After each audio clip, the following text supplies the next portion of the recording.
Hi friends, welcome back to my channel. இன்னைக்கு நம்ம சேனல்ல என்ன வீடியோ பார்க்க போறோம் அப்படினா என்னோட கிச்சன் கவுண்டர் டாப்பை நான் எப்படி ஆர்கனைஸ் பண்ணியிருக்கேன் அப்படிங்கறத தான் இந்த வீடியோல பார்க்க போறோம். வீடியோ உங்களுக்கு ரொம்பவே யூஸ்ஃபுல்லா இருக்கும். அதுக்கு முன்னாடி நம்ம சேனலை இப்பதான் ஃபர்ஸ்ட் டைம் பார்க்குறீங்க அப்படினா நம்ம சேனலை சப்ஸ்கிரைப் பண்ணிக்கோங்க. மறக்காம பெல் ஐகானை கிளிக் பண்ணிக்கோங்க. வாங்க வீடியோக்குள்ள போகலாம். என்னோட கிச்சன் கவுண்டர் டாப் பார்த்தீங்கன்னா ரொம்பவே ஒரு குட்டியான கவுண்டர் டாப் தாங்க. இதை வந்து எனக்கு அதாவது எனக்கு கம்ஃபர்டபுளாக இருக்கிற மாதிரி நான் ஆர்கனைஸ் பண்ணியிருக்கிறேன். ஃபஸ்ட்டு எனக்கு பிடிச்ச இடமே இது தாங்க. இங்கே பார்த்தீங்கன்னா நான் ஒரு சின்ன ரேக் வச்சுருக்கிறேன். இது வந்து வாங்கி ஒரு 5 இயர்ஸ் ஆகிடுச்சு. அமேசானில் தான் வாங்கினேன். எனக்கு தெரிஞ்சு 700 அந்த மாதிரி தான்.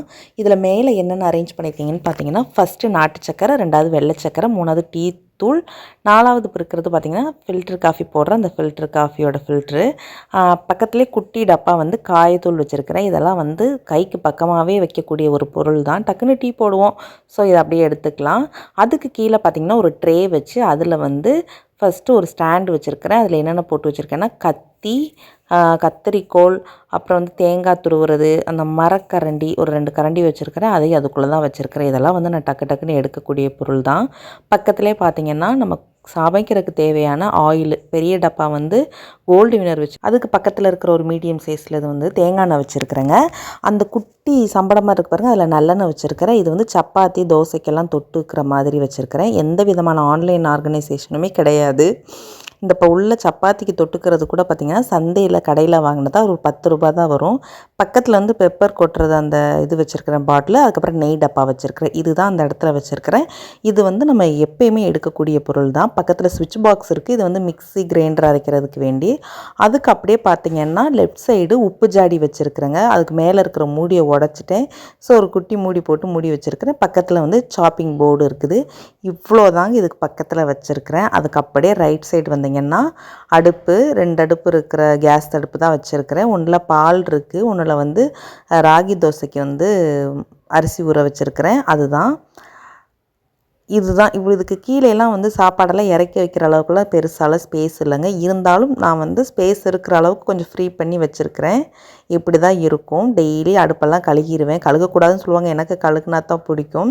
பக்கத்தில் வந்து பார்த்திங்கன்னா மணி பிளான்ட் வச்சுருக்கிறேன். ஆக்சுவலாக நான் வைக்கிற எந்த செடியுமே வராதுன்னு சொல்லுவாங்க. இப்போ ரீசெண்டாக நான் கொஞ்சம் செடியெல்லாம் வச்சு பழகிட்டு இந்த மணி பிளான்ட், இந்த குட்டி குட்டி செடியெல்லாம் பார்த்திங்கன்னா எங்கெங்கே போகிறோனோ அங்கே கிடைக்கிற செடியெல்லாம் கொண்டு வந்து அப்படியே வந்து ஆர்கனைஸ் பண்ணி வச்சுருக்கேன். இருந்தாலுமே இப்போ நல்லாவே வருது. 2 செடியை ஹஸ்பண்ட் கொண்டு வந்தாங்க, மிச்சதெல்லாம் நான் கொண்டு வந்து வச்சுருக்கிறேன். பக்கத்தில் வந்து பாத்திரம் கழுகி போடுறக்கூடிய அந்த ஸ்டீல் கூட வச்சுருக்கிறேங்க. எல்லா பாத்திரத்தையுமே கழுகி ஓர்சல் பண்ணி பாத்திர ஸ்டாண்டில் வச்சுட்டேன். அப்படியே அதுக்கு மேலே பார்த்திங்கன்னா ஒரு சின்ன ரேக் வச்சுருக்கிறேன். இது வந்து ஒரு ரோட்டு கடையில் வாங்கினதான், ஆனால் ரொம்ப யூஸ்ஃபுல்லாக இருக்கும். இதில் பார்த்திங்கன்னா துணி துவைக்கிற சோப்பு, குளிக்கிற சோப்பு, பாத்திரம் கழுகுற சோப்பு, டெட்டாயிலு, விம் லிக்விடு, சர்ஃப் எக்ஸலு, தலைக்கு போடுற ஷாம்பு, கம்ஃபர்டபுளு, ஒரு பழைய ப்ரஷ் வச்சுருக்கிறேன் கிரைண்டர் இதெல்லாம் கழுகுறதுக்கு. இப்படி தான் இதை ஆர்கனைஸ் பண்ணியிருக்கிறேன். பக்கத்துலேயே பாத்திர ஸ்டாண்ட் வச்சுருக்கிறேன். இதெல்லாம் வாங்கி ஒரு 4-5 வருஷம் ஆகிடுச்சு. ஆனால் சூப்பராக மெயின்டைன் பண்ணி இப்போ வரைக்கும் யூஸ் பண்ணிகிட்ருக்குறேங்க. இதில் இருக்கிற எல்லா பாத்திரத்தையுமே ஆர்கனைஸ் பண்ணியிருக்கிறேன். நாங்கள் வீட்டில் 2 பேர் தான் இருக்கிறோம், 2 குழந்தைங்க இருக்கிறாங்க. எங்களுக்கு தேவையான பாத்திரம் தான் அளவாக வச்சுருப்பேன். ரொம்ப எல்லாம் பாத்திரம்லாம் கொட்டியெல்லாம் வச்சுருக்க மாட்டேன். எல்லாத்தையுமே பார்த்திங்கன்னா ரெட்டை பாக்ஸில் போட்டு மேலே தூக்கி வச்சுட்டேன். இதுதான் என்னுடைய கவுண்டர் டாப். இப்படி தான் நான் ஆர்கனைஸ் பண்ணியிருக்கிறேன். கண்டிப்பாக சின்ன கவுண்டர் டாப்பாக இருந்தாலுமே நமக்கு பிடிச்ச மாதிரி ஆர்கனைஸ் பண்ணும்போது அது ரொம்பவே நீட்டாக இருக்கும். வீடுங்கிறது பெருசோ சின்னதோ நம்ம அதை ரொம்ப நீட்டாகவும் ரொம்ப சூப்பராக வச்சுக்கணும். இதுக்கு பக்கத்தில் அப்படியே பார்த்திங்கன்னா சம்படம், பாட்டிலு, சாப்பாடெல்லாம் இறக்கி இங்கே எடுத்து வச்சுருப்பேன். இதுதாங்க என்னுடைய கிச்சன். ஒரு வீடியோவில் ஃபுல் கிச்சன் டூரே போடுறேன். வீடியோ பிடிச்சிருந்தா கண்டிப்பாக லைக் பண்ணுங்கள். மறக்காமல் நம்ம சேனலை சப்ஸ்கிரைப் பண்ணிடுங்க.